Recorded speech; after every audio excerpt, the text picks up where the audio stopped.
Hi guys, welcome back. Today I'm going to be showing you how I clean my nail art brushes.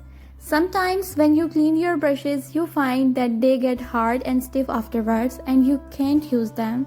So I'm going to show you how you can fix that problem today. To begin, well, you're going to need dirty brushes that have polish on them. So once you have finished your nail art brushes, it's important to clean them off right after your manicure is done. To take the polish off, I use a tissue and nail polish remover. I prefer this over pure acetone because it doesn't drive the bristles out. Wipe the bristle in the tissue until all the polish is off. This is a much better way to clean your brushes. Now this is where your brushes can end up drying out and becoming really stiff. The trick to prevent this is really simple, just swirl the brush in the water.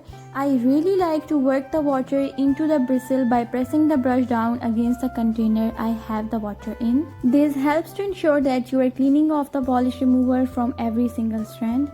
The last step is to reshape the brush with your finger. This is also important so the brush dries properly for your next use, then lay it down to dry.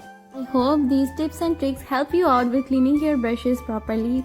What other tips and tricks videos would you like to see? Leave your request down in the comments. Take care. I'll see you next time. Bye.